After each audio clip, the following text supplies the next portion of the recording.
From the studios of Staten Island Community Television, you're watching In the Bleachers, the TV show for the world's most passionate sports fans. Hello, everyone. I'm Jamie Hickson. And I'm Seth Rollins, a.k.a. Eric Rosen. We're very, very happy that you could join us this evening, ladies and gentlemen. And we are definitely taking phone calls. It's 718-727-0143. And, of course, as always, you can see reruns of the show on YouTube and Facebook and Twitter. You can also contact us on Instagram. And get this, we're on Snapchat now. We're on Snapchat? We are now on Snapchat. Of course, with Snapchat, you can only do like the 10-second thing, but you can actually contact me personally through my new Snapchat page. It's Midnight Blue 103. We would love to hear from you, so let's make it happen. And boy, we had a lot of stuff that happened over the weekend. Unfortunately, a couple of things happened in rather tragic sequences. Well, let's start with the 141st running of the second jewel of the Triple Crown, a.k.a. the Preakness Stakes from Pimlico in Baltimore County, Maryland. Fortunately, the morning of the Preakness, starting with some sad, tragic news, two horses tragically lost their lives at Pimlico, starting with homeboy Chris, a 9-year-old gelding who won the very first race of the day, suffered cardiovascular issues, heading towards the barn area, and passed away. It was really one of the most tragic things for this horse, who won 14 races and 63 career starts.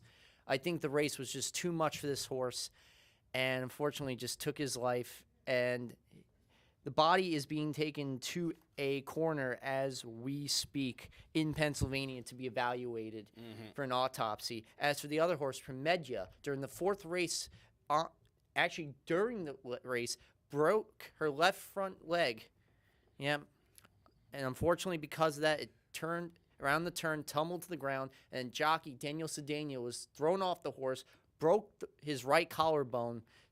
Centennial was taken to an hospital, but Promedya unfortunately had to be euthanized.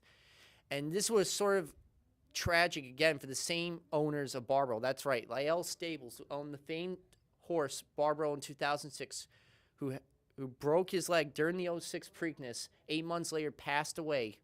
So the same thing, unfortunately, struck twice for this ownership group.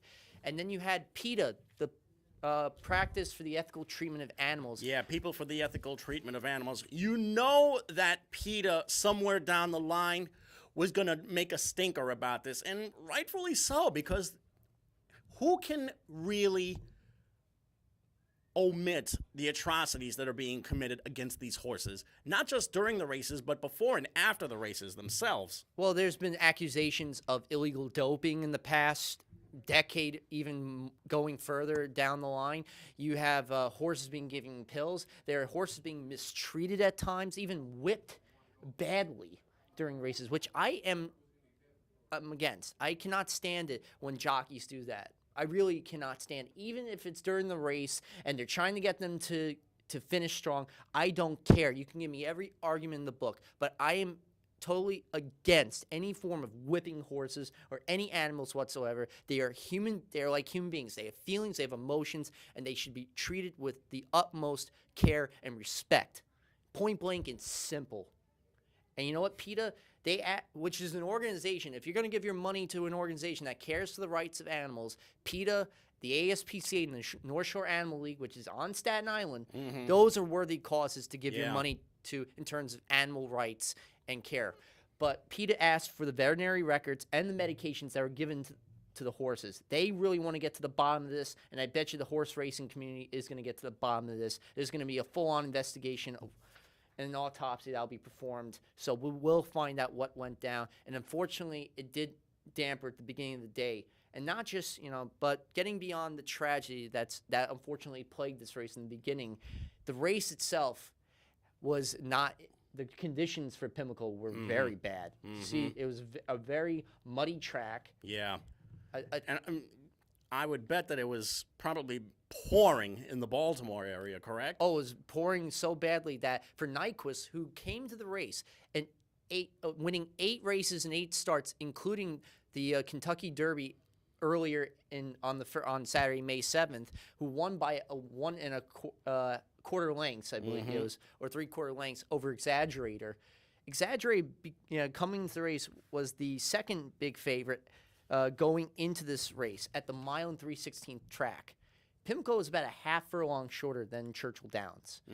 But, you add the mud to this. This was not something Nyquist wanted to go through. Yeah. Never faced a race that had these kind of conditions. Even though the owner, Doug O'Neill, pointed out to the Florida Derby, which 11 out of the last 12 horses have won that race have gone on to win the Kentucky Derby. But that track in Gulfstream, which is in Hollandale Beach, if you're ever down there, good gambling, good shopping too. But the point is, if you go to that track, it wasn't nearly as bad as Pimlico was. Yeah.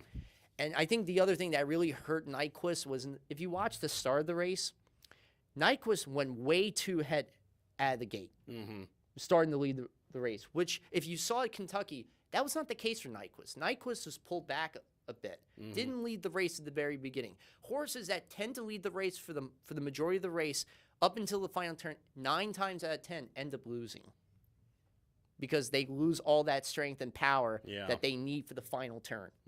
But Exaggerator did exactly the opposite. Fell back at the back of the pack, which was an 11-horse field, made its move on the final turn at the rail, and then finally jetted off to the finish line, winning by 1 mile, 3.5 lengths. Amazing. And the horse that came in second wasn't Nyquist. It was Cherry Wine.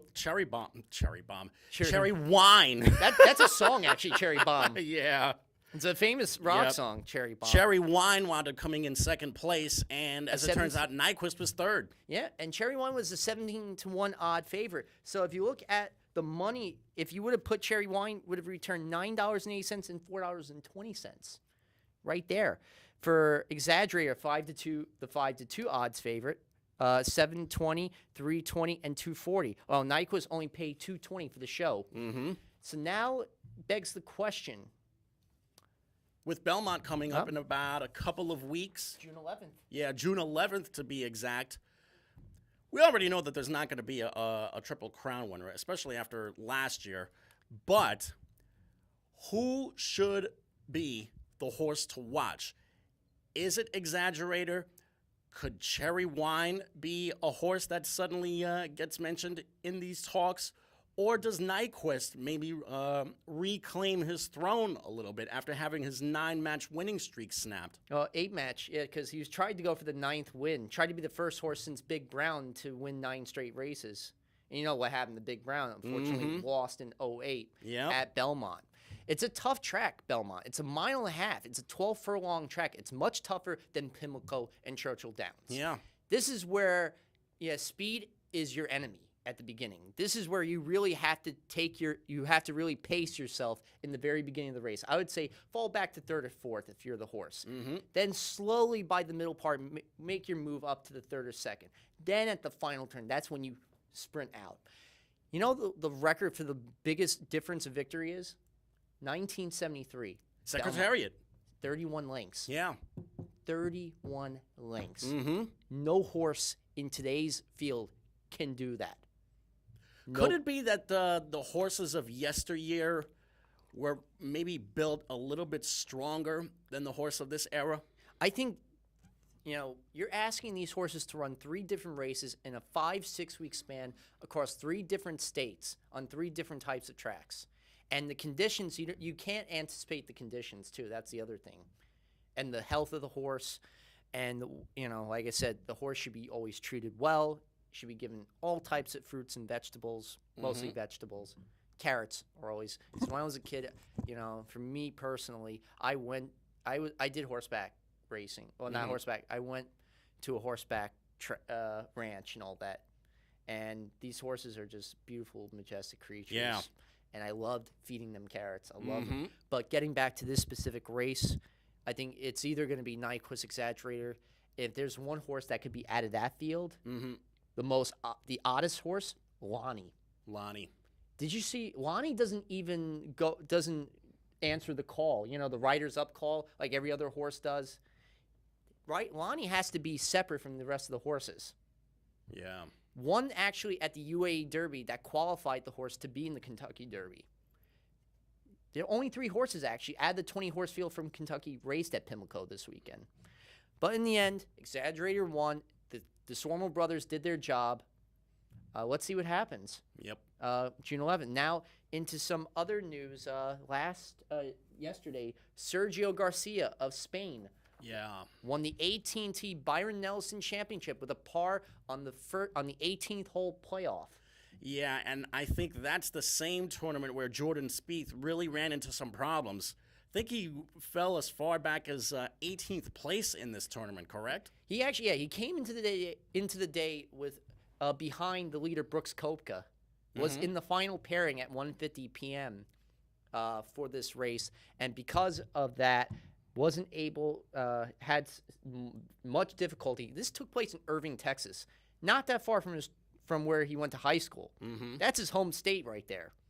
They were giving out bobbleheads of him from AT&T, one of his sponsors, and he couldn't win. But Brooks Koepka, unfortunately, fell back to the Spaniard, who had 4 bogeys and 2 balls on the war in the back 9, but yet was able to manage to come back with a 2 under 68, 15 on, and won his 9th PGA Championship with a par in the 18th hole in that 1-hole playoff over Koepka, tied a record for most by a Spanish-born player, Seve Ballesteros, in PGA Tour history. 36 years old. This guy's coming on strong. I can't wait to the next one, which is the Dean and DeLuca, and then when we come back, the Invitational, the Memorial Tournament. Right.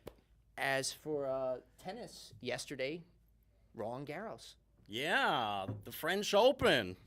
Isn't the French Open up in play right now? Well, right now, no, because of the 6-hour time difference. It's 7 o'clock here, and it's got to be at least 1 in the morning. It's 1 a.m. right now in Paris as we speak. Right. So there won't be... But it's supposed to be starting soon, correct? Oh, it started yesterday, but unfortunately, they couldn't get the majority of the matches to happen because of the weather conditions in Paris. So they had to suspend a lot of the matches, including the Kai Nishikori match, the Japanese player against... Japanese player, but he actually won today. He made up his match. There was actually a near fit set upset for Stan Wawrinka against Lucas Rosol, but he was able to come back and won 6-2 in the 5th or 6-3 in the 5th final set. Lucy Safarova won her match. Sloane Stephens of the U.S. won his match.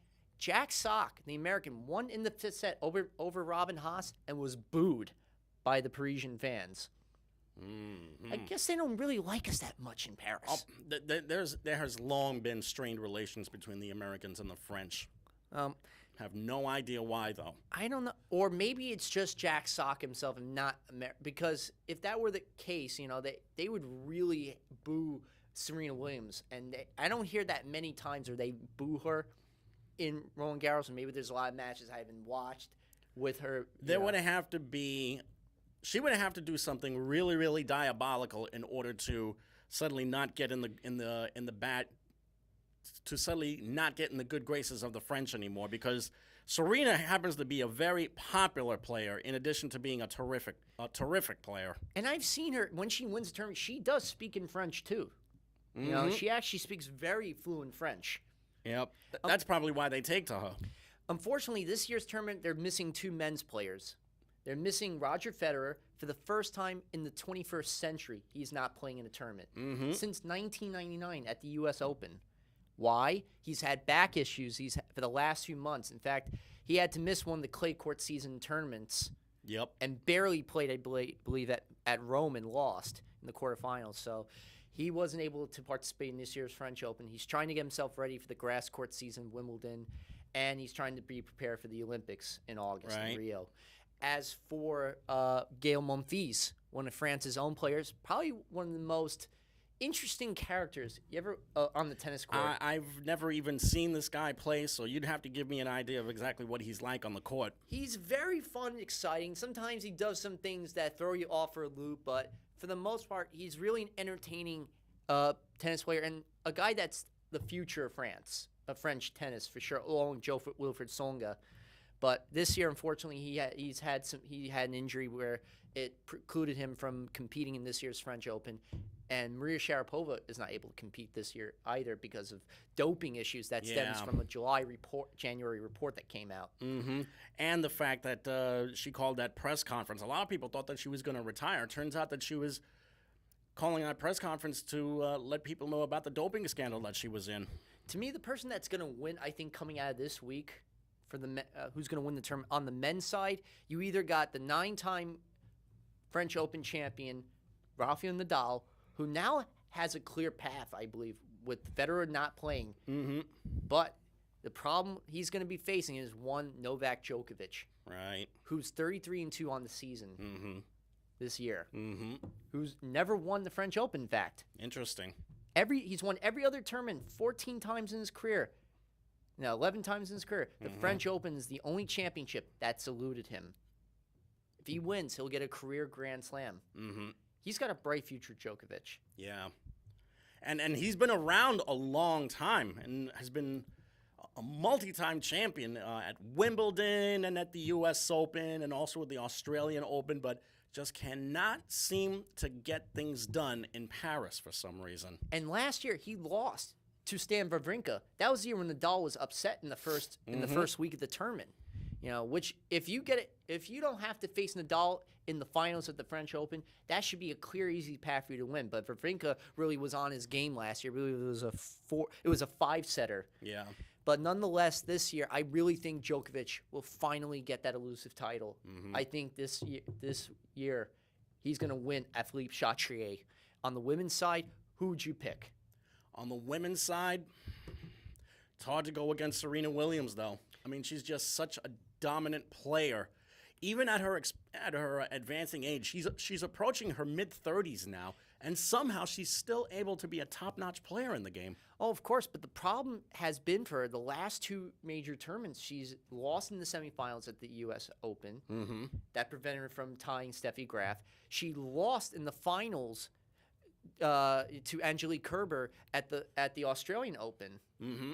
She has not been able to win in almost a year now a major title, which is really something for this individual. I think she will pull it off, but if there is somebody to upset her, there's several people, including the Bird, Victoria Azarenka. Yeah. I call her that because if you listen to her on the court, every time she hits the ball, there's always that sound that she makes of a bird. Yep. I know I sound like the Pillsbury Doughboy more than a bird, but the point is, I've seen her play on court. Or Garbi Muguruza, the Spaniard who won today. Anyway, that's for the French Open. And last night, the reason I wear this beauty. Last night was Extreme Rules, and there was a Seth Rollins sighting after almost a year of being out of action because of knee surgery. But let's go over the card itself so we can build up to his big return. Let's see. First, there was that the pre-show. That dreaded pre-show which wound up taking place. There was a no DQ match that wound up taking place between Dolph Ziggler and Baron Corbin. Baron Corbin, rather. A former NFL player. Yep, Baron Corbin is a former NFL player, and he wound up getting the victory. And then there was the return of the Texas Tornado match. This one was for the tag team titles. And Luke Gallows and his partner, Mr. Anderson, wound up taking care of the Usos.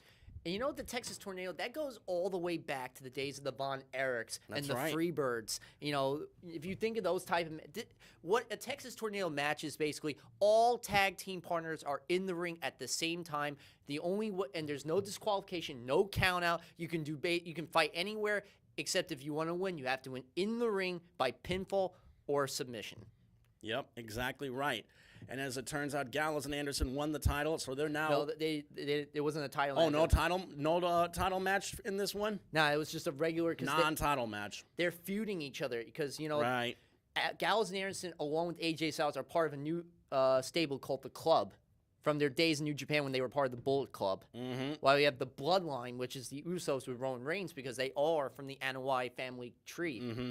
Now, this definitely was a title match. It was for the U.S. title, and it was Rusev using the accolade to beat Kalisto to become the new champion, which means once again darkness has fallen over the United States title picture. Twice. He's won. Yep. Rusev, of course, this time is now being billed as being from his birth country, which is Bulgaria, and not from Russia, like the old storyline did. Thank God.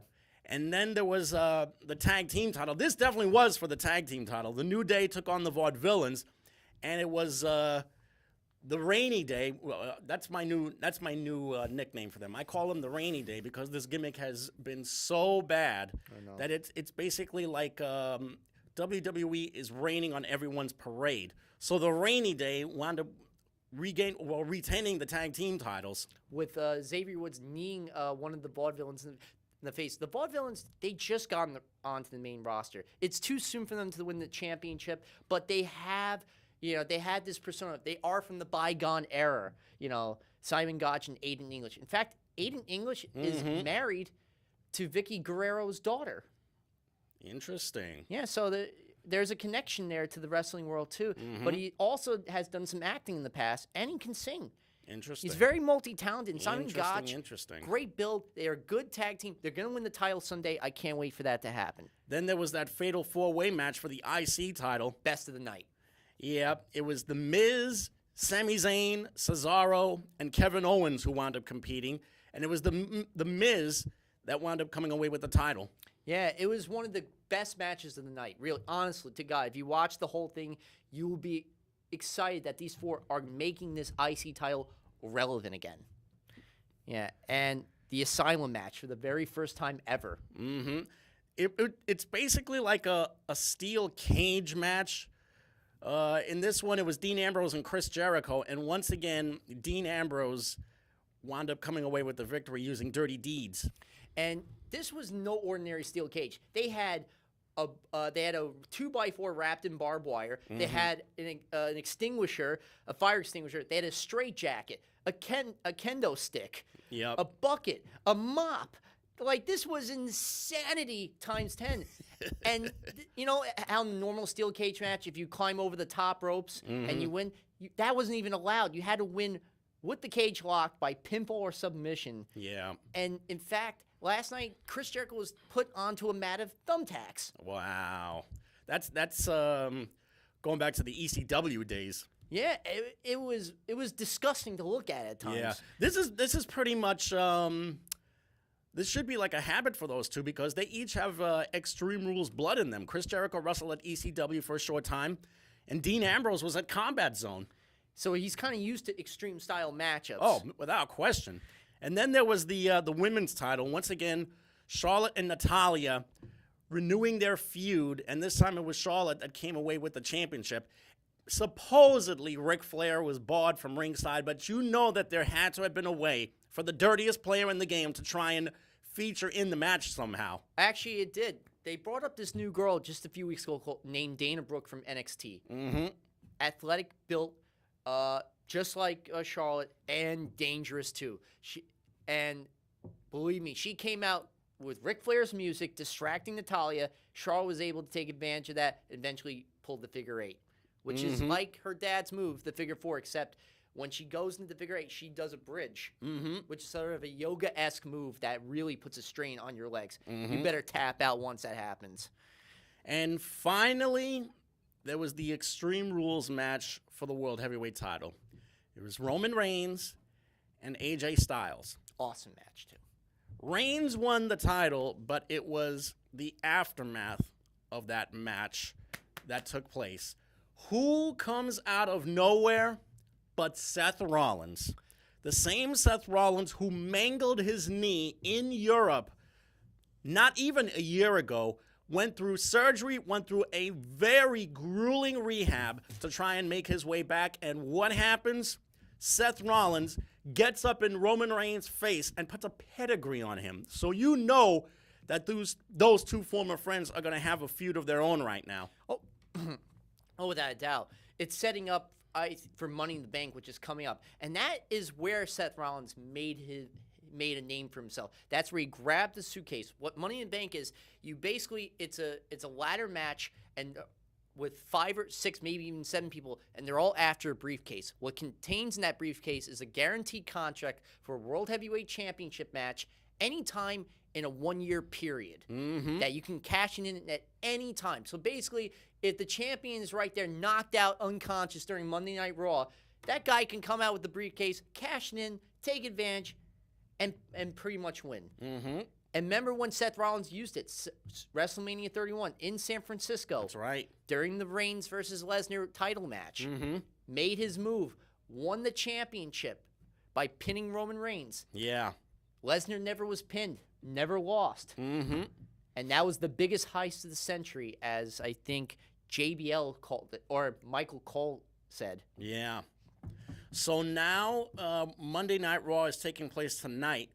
So you can probably call it a safe bet that there's going to be some retribution in tonight's in tonight's show. Oh, without a doubt. And I think the club is going to have a renewed feud with the Bloodline again. I think Seth Rollins is going to figure into that. And he's going to try to wiggle his way between the brother and sister McMahon, ownership that they have going on. So there's going to be a lot of fun storylines ahead for tonight's Monday Night Raw. Let's go into some playoff action, starting with the NBA. Eastern Conference Finals and Western Conference Finals are basically roughly halfway through. The big surprise, though, is in the Western Conference. How Oklahoma City just thumped Golden State in that Game 3 last night took a lot of people by surprise. But when you think about it, there were 2 reasons why Oklahoma City won last night's game. Tough, hard-nosed defense, and the 1-2 combo of KD and Russell Westbrook. And that 24-7 run at the end of the first half, I think that definitely had a big part to play. Draymond Green, I think he pulled a dirty maneuver. I know. Adams in the groin. Yeah, when you think about it, Draymond Green was basically trying to go for a jump shot, and if I'm not mistaken, Steven Adams wasn't going for the fake. I think that was just incidental contact, to be honest with you. But to me, even if it's incidental, it's really not right, to see somebody do that. He only got 6 points. That was another thing, too. He was limited to 6 points, 1 of 9 shooting in that game. And they were outscored by 43 points. Yeah, the Warriors were outscored by 43 points when he was in the game, too. That's the crazy part.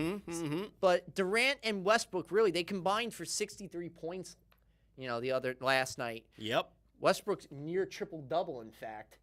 2 rebounds shy of that. As opposed to Game 1, Game 1 was almost, was another Thunder victory, but except it was the fourth quarter when the Thunder made their move. I think now is about as good a time as any that we start giving a little props to Oklahoma City for really putting a challenge to the Warriors' hopes of defending their title this time, because we see, first off, Russell Westbrook is a dynamic player, and 2, even though Steph Curry is the most valuable player in the league, I think one can argue that Kevin Durant is probably the most valuable player to his own team. And Westbrook, too. Really. Westbrook, too. Without those 2, really, the Thunder honestly wouldn't be on the run that they're having. Yes, they got Ibaka and Steven Adams, but really, Durant and Westbrook are the heart and soul of that squad, and why they're on the run that they are on, especially beating the San Antonio Spurs, not once, but twice in San Antonio, a place where San Antonio only lost once at home to the Warriors during that incredible season they had. And then the fact that they are taking the Warriors to task. They had that 24-7 run. They scored early. They limited Draymond Green, as I mentioned. Klay Thompson was here and there. But it was really all Thunder all day yesterday. And now tomorrow night, Game 4 in OKC. Yeah, this is a swing game for either team. There's a big difference between being tied in the series and being down 3-1 or leading 3-1. It's astronomical. But you know what? You never, ever should count out the Warriors, really. They are appropriately named Warriors for a reason, because they know how to fight back. They don't just wither and die away and get rolled and steamrolled. Yep.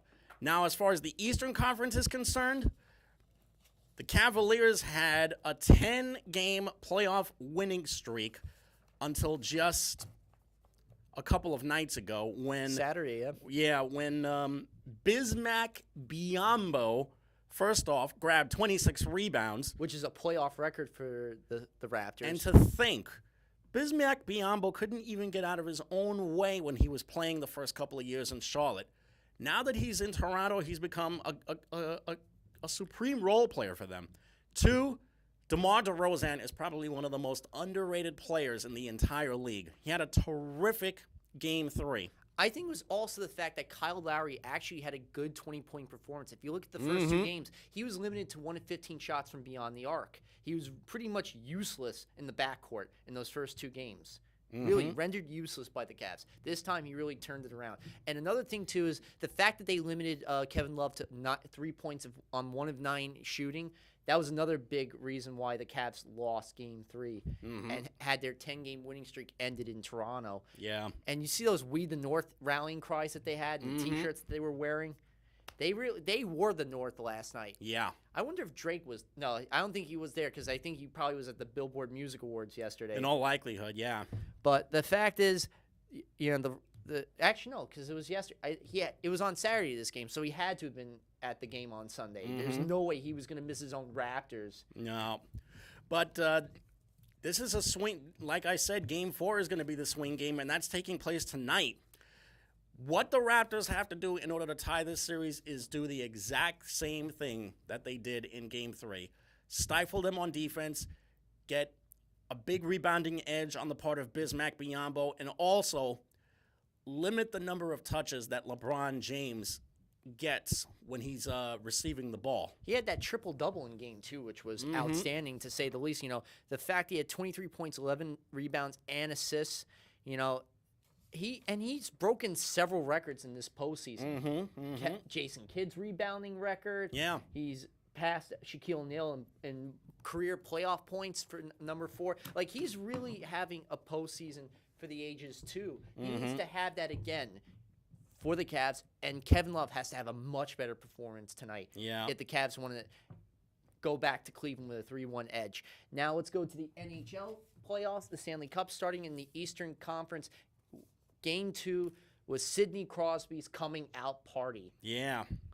His coming out party took place in Game 2. Then came Games 3 and 4. The series is now tied 2 games apiece. Game 3, that was when Crosby, Kessel, Kunitz had 3 third-period goals.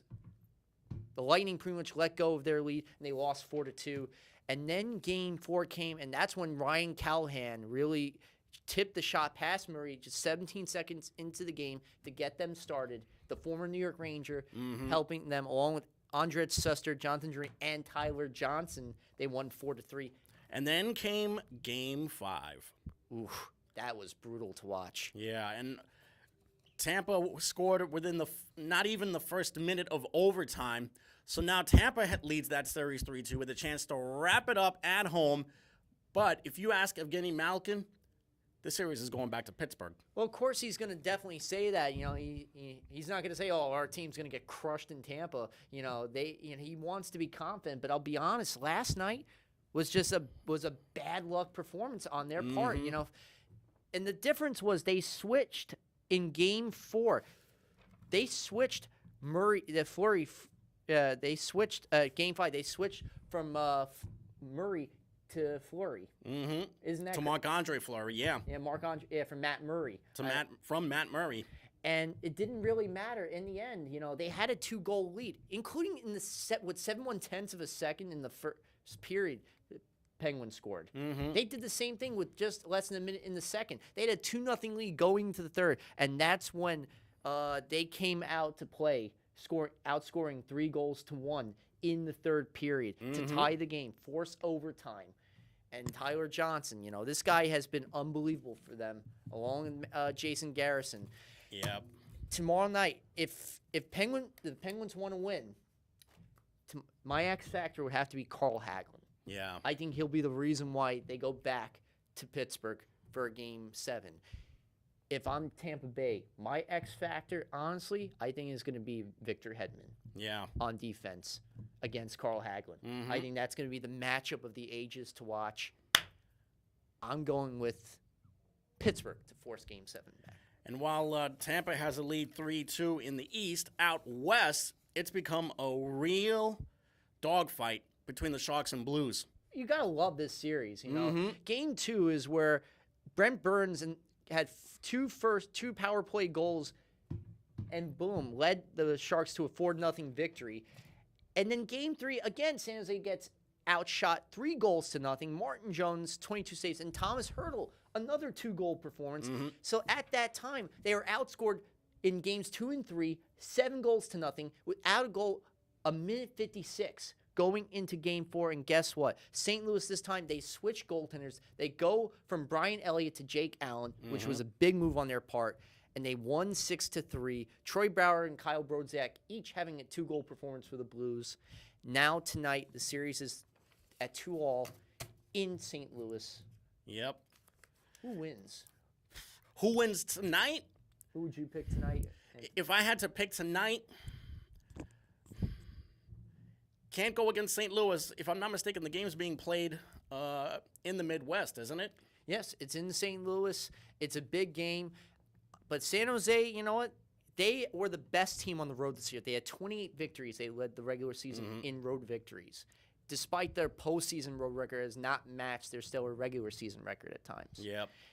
And for the record, I am picking St. Louis to win Game 5, but I'm still going with my pick from before to win the entire series, which is San Jose. I am going with the Sharks, too, as well, to win tonight, actually, and go back to the Shark Tank with a 3-2 lead. And I still like Pittsburgh to try and mount a comeback and win the series in the East.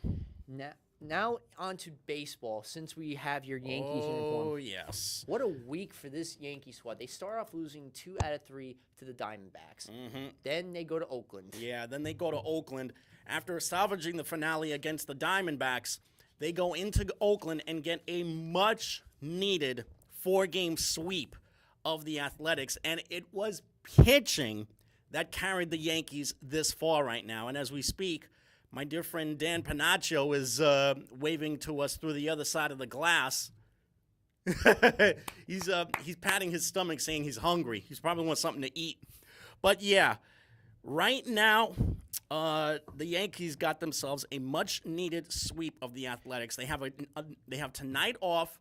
Then they've got a big home series with the Blue Jays before they go back on the road for 10 more games to continue a 17-game and 20 out of 20 stretch on the road. I think 2 things really contributed to this week for the Yankees. The pitching. 5 quality starts in 7 games this past week. 2, Carlos Beltran had a week for the ages. 19 RBIs. He batted .394. He had, 6 doubles on the week. He really had a great week for the Yankees, including how about Thursday in that Oakland series? They win 4-1 on Nova pitching 6 innings. Yeah. This was a guy who many thought was going to be relegated to the bullpen. Now I think they should just keep him in the rotation with the outings he's had the last few times. Well, it's a strong possibility because Nova has the stuff to show that he has been, that he can be a starter now and down the road, but you have to wonder about the other guys in that rotation.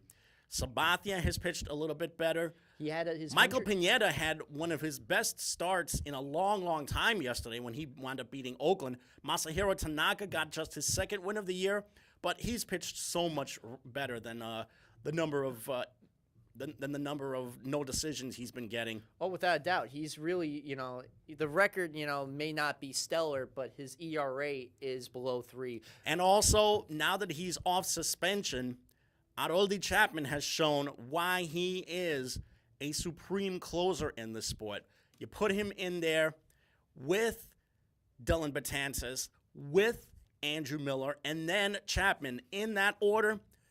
If you can get 6 good innings out of your starters, then 6 saves on the year. Yep. Then I really like their chances to try and make something out of this season. Well, it was crazy. Sabathia was actually a monumental day for him. He got his 100th victory with the Yankees. He's one of only 8 people in the modern era to win 100 games with 2 or more teams. Yep. He won over 100 games with the Indians, and now he just won his 100th game with the Yankees. This guy is, you want to talk about X factors? He's the X factor on that pitching staff. He's a proud pitcher. A guy who's already won a World Series, a guy who's coming off... Who's won a Cy Young, too. Yeah, he's also won a Cy Young. He's won a championship. Now he's coming off alcohol rehab, and he's also trying to come off a groin injury. A groin injury and a knee injury as well. So he's still trying to prove that he can still matter in the American League pennant race. And Joe Girardi, he had his 1,500th game as a manager in MLB on Saturday with that victory. But Carlos Beltran, to me, was the big story of the week. Yep. He had a great week. I'm happy for the guy. He already had over 400 home runs ready for his stellar career. He's got more to do, as well as the Yankees, but I like what I'm seeing from this I still would like to see a little bit more punch coming out of that batting order. For example, Mark Teixeira continues to not be able to hit the side of a barn in the number 3 hole. There's also the issue of Alex Rodriguez and when he's going to be able to come back from his injury. That's without a doubt. Chase Headley looks lost at the plate right now. It's just the rest of that batting order will have to come to form. But Didi Gregorius has been having trouble hitting as well.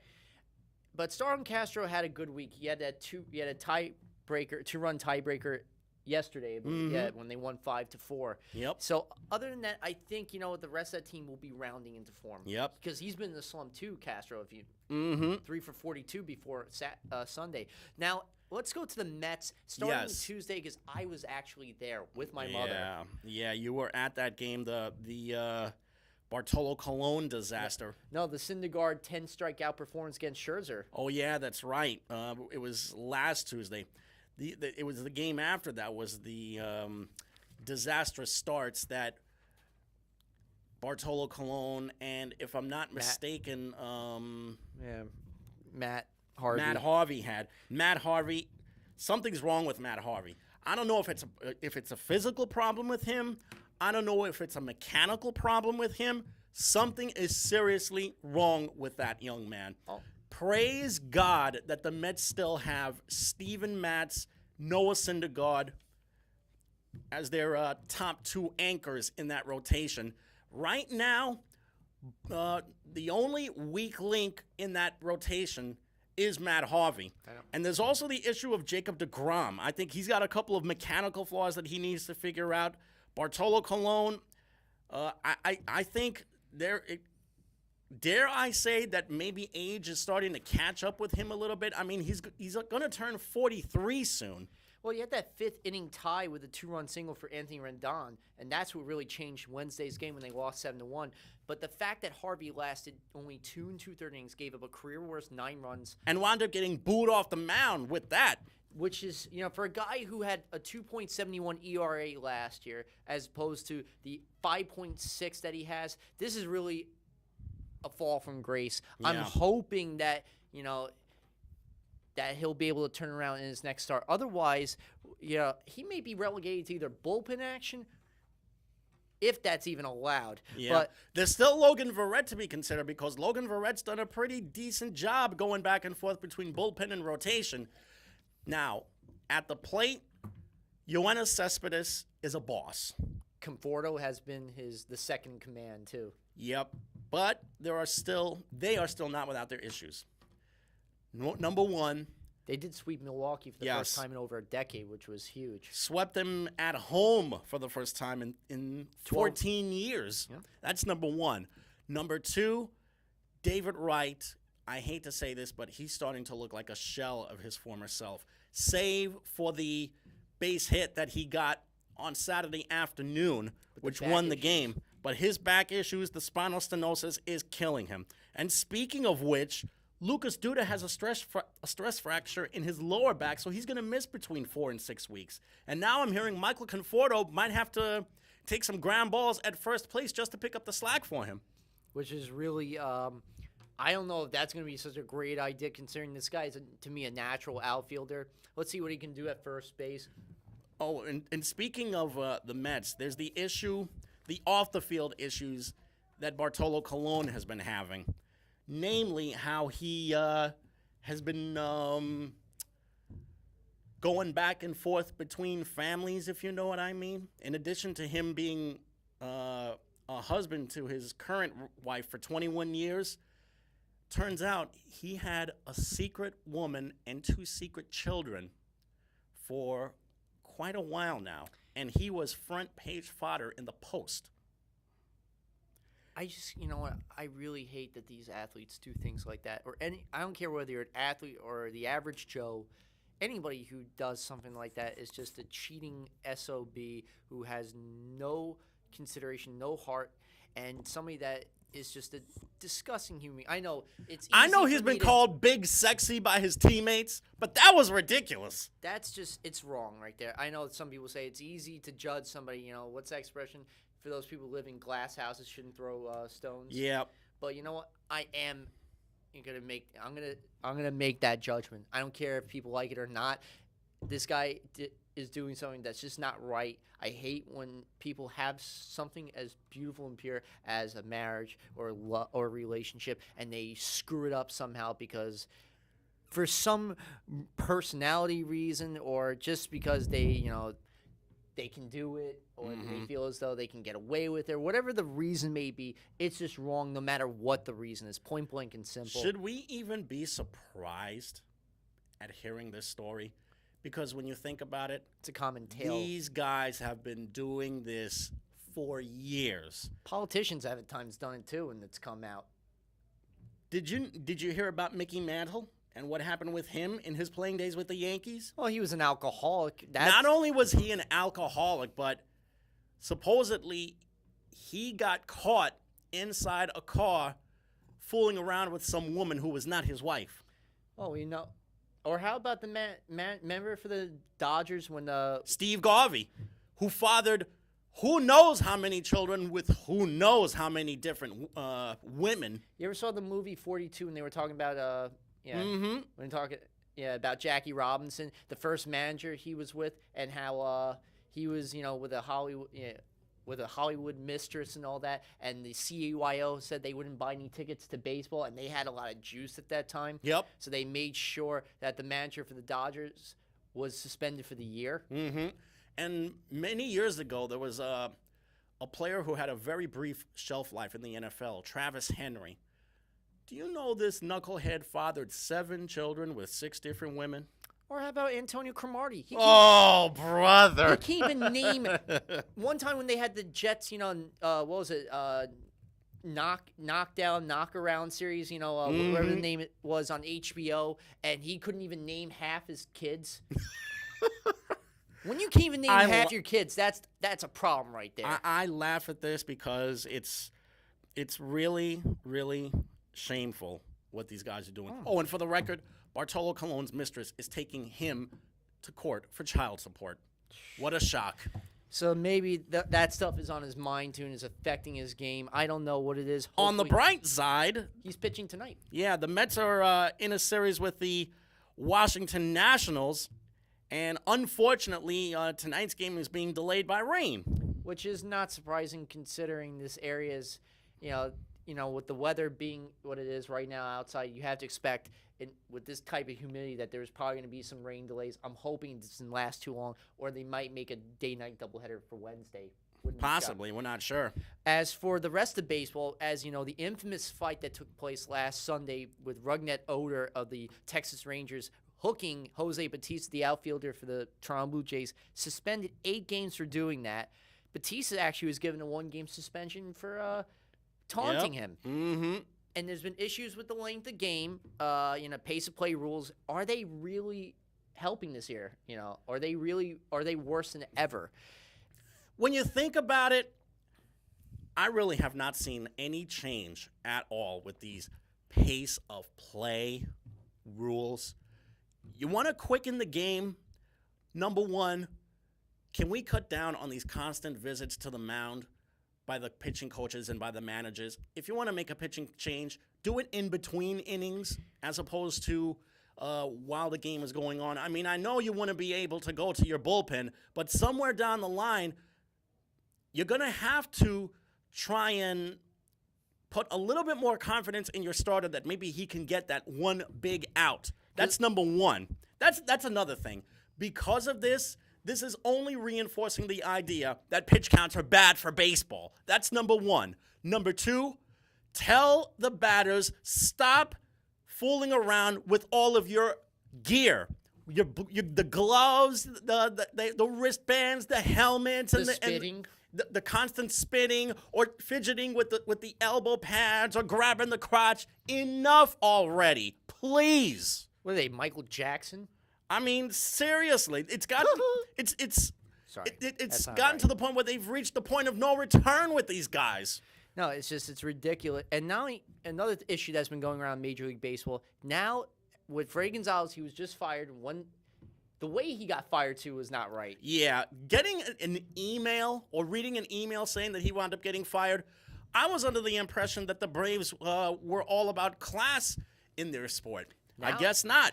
And now it brings to light the fact that there are now zero Hispanic managers in all baseball. That's right. There are 0 Hispanic managers for a league that has predominant Hispanic ball players. Mm-hmm. There are the only minorities left are Dave Roberts of the Dodgers and Dusty Baker for the Nationals. Other than that, there is no diversity whatsoever in baseball managerial positions today. Yeah, just like there are, I don't seem to know if there's one single African-American owner in the sport. I know that there's one Latino Magic owner. Johnson, actually. Oh, yes, Magic Johnson with the Dodgers. Yep.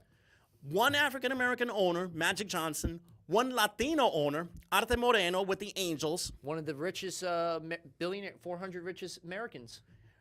You know what? Leave it to Southern California to try and glorify diversity the way they have, which is fine with me. I mean, the more minorities that we can get in power positions, the better.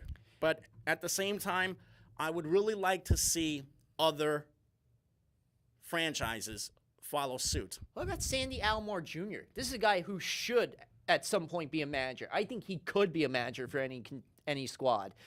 And for the record, they took the top off the field in D.C., so the Mets and the Nationals are going to start any moment now. And speaking of the Braves, oh yeah, there are 2 names that have been rumored to be the next manager. One is their former first baseman, Mark DeRosa.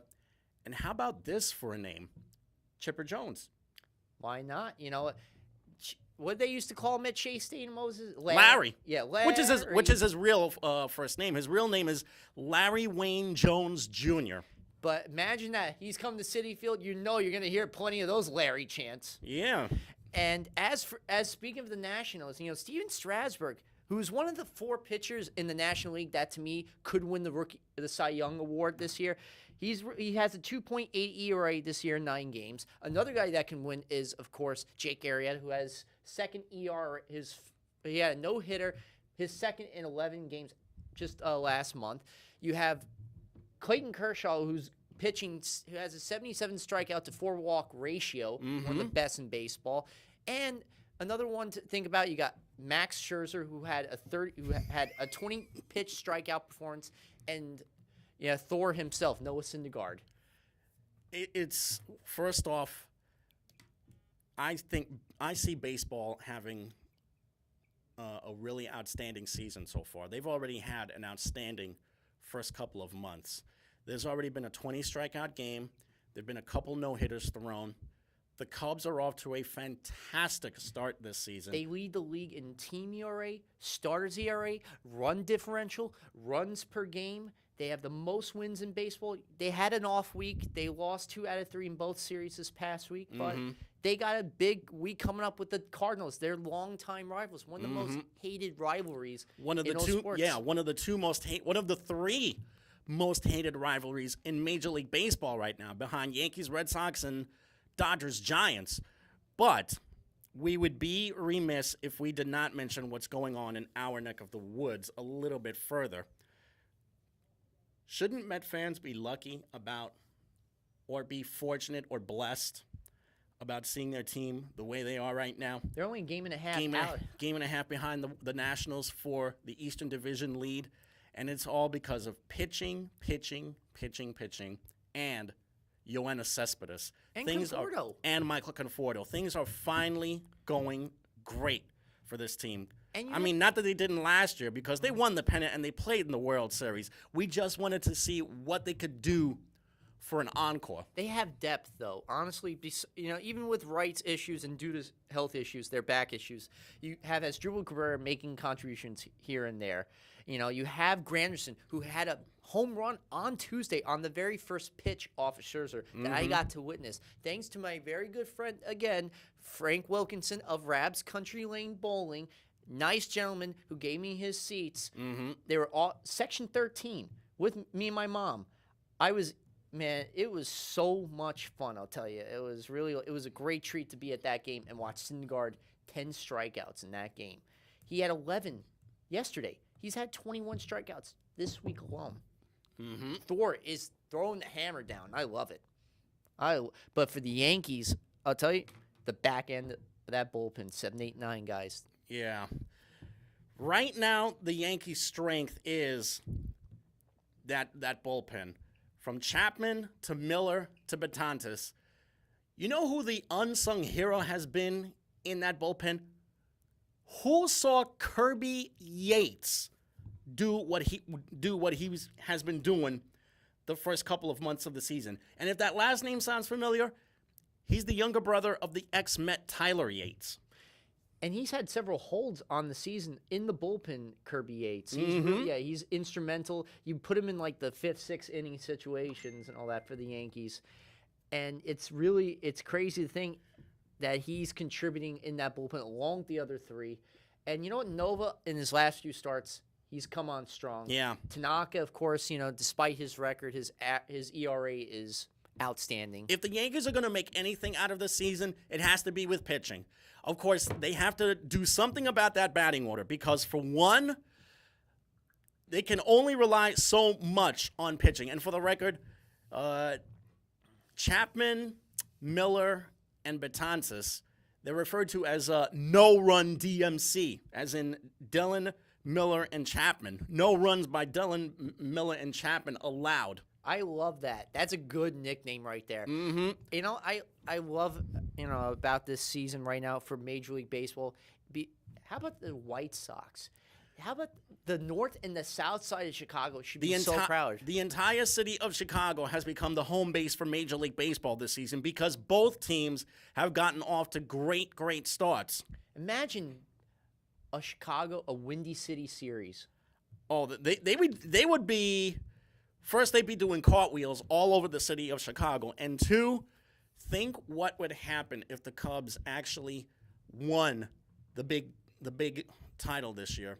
I think they would probably be celebrating from the end of October up until spring training starts in February. You know how many babies will be born after that night? I wouldn't be surprised if they started naming their kids Madden or Hayward or Rizzo. Really, if you think of or Jake Arrieta, or it's just or maybe name their kids Jake, or maybe name it after Wrigley Field. Wrigley. That wouldn't be a bad name. You know what? But the thing is, this Cubs team, it's 106, 8 years and counting. You think of the Billy Goat, the Black Cat, Steve Bartman. Even though honestly, he really shouldn't be blamed for everything that happened in that game. He first off. If it had not been for the couple of errors that were committed in that inning, the Cubs easily would have won the pennant, and who knows what would have happened in that World Series against the Yankees. That's true, because they were on the verge of winning Game 6, and they had to go to a Game 7, and they lost, of course, to the Marlins, and the Marlins eventually beat the Yankees that season in 2003. That was the year when Aaron Boone had the game-winning home run against the Red Sox. Yep, the Aaron Boone home run, that in probably one of the greatest playoff series that has ever been played in the modern era. Then a year later, the greatest comeback ever when the Red Sox beat the Yankees in 4 straight and eventually ended their curse. Yep. Theo Epstein was a part of that. He's now with the Cubs organization. So now he has a chance to build contenders in 2 of the toughest baseball cities in the country. Now, before we end this broadcast, I just wanted to say a quick word of thanks to my dear friend Kenny Graham, who's on the other side of the glass. You're the man, Kenny. And, of course, a special thanks to you for joining us. As always, I love being a part of this show. So they just started playing in D.C. So for everyone here, I'm Jamie. And I'm Eric. We certainly hope that you enjoy the games and the rest of the week, folks. Enjoy the rest of your night. And we'll see you in 2 weeks. Have fun Memorial Day.